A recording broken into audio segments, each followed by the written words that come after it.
Well, welcome to the Top Gun Show, where I try to bring you new providers, new technologies, and introduce you to the best professionals in the industry, all so you can make informed decisions. Today, I'd like to welcome back Josh Dickinson, the founder of PhySaaS.com, the sponsor of the Top Gun Show.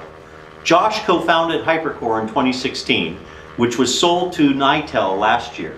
Josh is definitely one of the most recognized and colorful entrepreneurs in the industry. He has helped start 2 companies and taken them to market. He is driven by building, shaping, and evolving a company to fit the needs of sales partners and agents that delivers a proven value to the customers. Josh, welcome back to the Top Gun Show. Thank you. Thanks for having me. It's fun to have you, man. You're a fun guy to interview. Well, hey, in the last few episodes up to this point, we've talked about the how and why you started the company. You told us about your products and services, and you helped us understand who would be an ideal candidate, which is everybody, for physical security as a service. Now let's discuss the sales process. Who is typically the decision maker at an ideal customer prospect? Is it the IT director, the CFO, the facilities manager? Who is it? Oh, all of the above.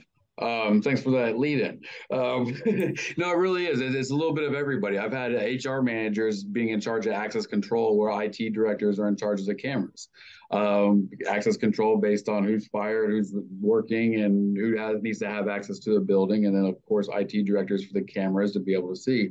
One of the cool features about this also is that you can give different layers of access to different people. So that way, if you do have an HR manager in charge of access control, that person can have only access, and they can have very customized and leveled access of different parameters, as well as the cameras. You can have one person that has access to only 3 cameras, somebody else has access to another 8. So it's a very customizable experience for the end user, where everything is built together. So it could be really, like I said, IT director does all the time, the HR manager, CFO is saving as an OpEx model instead of the CapEx model. So it's a little bit of everybody that could be involved in this. Got it. Good clarification there. Well, you know the channel, you know sales advisors. There's about 10,000 sales partners that are watching the Top Gun Show, and in an audience of about 30,000. And sales partners are experts in their customer's mind when it comes to networks, when it comes to SD-WAN, SASE, UCaaS, CCaaS, all that stuff. But a sales advisor doesn't want to appear ignorant if they, throughout the sales process. I would imagine that a lot of sales advisors don't know everything there is to know about physical security. So to that end, what are some good door opening questions for the sales partner to ask in order to be able to find out if there's a need to introduce you and PhySaaS to that company? No, that's a good question for sure. I mean, it really just based on what is the customer trying to protect, or what are they trying to defend? Are they trying to protect people, assets, their property? Are they trying to keep things out? Are they trying to keep things in? So it's really just what are they trying to accomplish? And that one question really kind of solves that kind of parameter of what we can do for them. And again, it just kind of goes back to what is their goal, and we can definitely step in and help from our perspective once we know what that is. Yeah, for sure. Just bring you in. Just get you in front of them, for sure. Yeah, right. Bring me in, get me in front with demos, sell the value itself. I mean, there's so many, like I keep saying, cool features and technology built in, but it really is that way. And if we can get in front of the customer and show them a demo and show them all the value behind not just the cool pictures of the cameras, but all the other stuff, that's really what shows the value itself. But some questions in general that someone can just ask, and just as a preface before even introducing us, is how many cameras do you have, or do you even have anything in place currently? How many cameras do you have? Do you already have access control in place? Do you key fob? So, I mean, just general questions that you would normally just think of as you walk through a facility and see a camera or see a front door. You just kind of automatically triggers different things.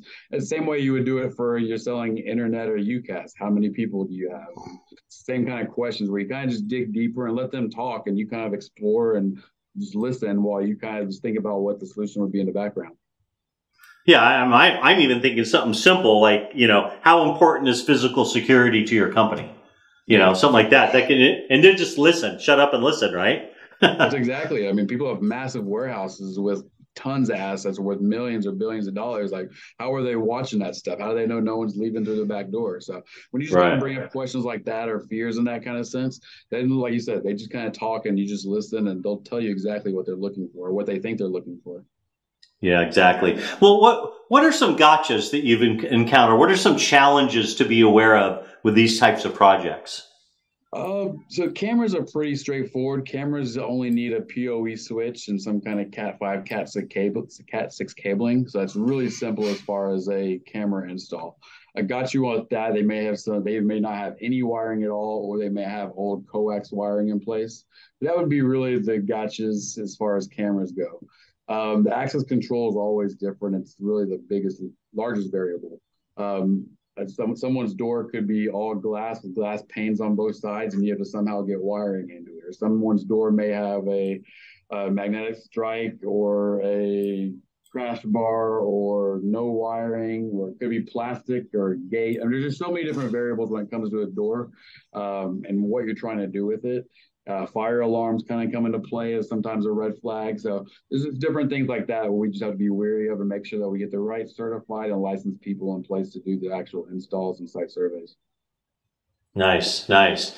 Well, how difficult is the sales process? I mean, if a sales advisor has a partner, or if a partner has a customer that's interested, what's the sales process? They write you on LinkedIn, they go through the TSD. What's the best way to engage you? All of the above again. So, I mean, find me on LinkedIn. I'm all over that. As far as you can engage your fortified channel managers, so we have several across the country currently. We're currently with a couple different TSDs and TSBs. You can find us that way. But really just reach out. I mean, I'm happy to do everything start to finish. I'm happy to hold hands and involve the partner as much or as little as they want. Um, the sales process itself is extremely simple. We'll send them normally a budgetary price up front after an intro call or after we have some kind of numbers. We'll walk them through a demo. We'll do a site survey, and then we'll give them the real numbers with the installation built in and off to the races. And that includes, like I said, like the engineering, the testing, the monitoring, the making sure everything's aligned and configured in the back end. So, yeah, it's a really simple process when it comes down to it. And that's all I've been working on for the last few months, is just kind of taking this A to Z and 26 steps and kind of just dwindling it down to 24, 21, 19, just making it easy for our partners to sell. Yeah, I mean, it's really flying off the shelf. I've talked to a few. I mean, I know Bill Patchett, my buddy at P2, he's engaged you and he's having fun with it. So it's nice to have something fresh and new to talk to a customer about rather than walking in and saying, you need any bandwidth today? So that's cool. That's cool. Well, Josh, this is the last personal question for you. I know you're sad about that, but, recently I was watching, an interview of Michael J. Smith. And he was saying that he was really grateful for being able to fight his disease, that debilitating disease that he has. So, it made me wonder what people are truly grateful for. So how about you? What are you deeply grateful for in your life? I am deeply grateful for my experiences. I think I've been able to, just being in the channel and being in the community, we're able to travel and we're able to experience cool things or events or concerts, and really just kind of stepping back and being like, I got to take part in that, whether it was for free or part of an event or with a partner. But I always tell my younger guys, like, really take a step back and appreciate the cool stuff that we get to do in the background all the time, because we get to do so, whether it's F1 races or anything else that we ever get to go do. There's some really cool stuff that we get to encounter and be able to be a part of and entertain. So I think that's really what I appreciate the most. I love it. I love it. That's why you're successful. You're grateful. You're passionate. You treat other people well. Man, I can't wait to watch PhySaaS just rock it up, man. Good luck to you. Appreciate it very much. And thanks for carving out time out of your schedule to be on the show today, man. I appreciate it. Anytime, bring me back. And thank you for the mug. You're welcome. Thanks for watching, everybody. Cheers.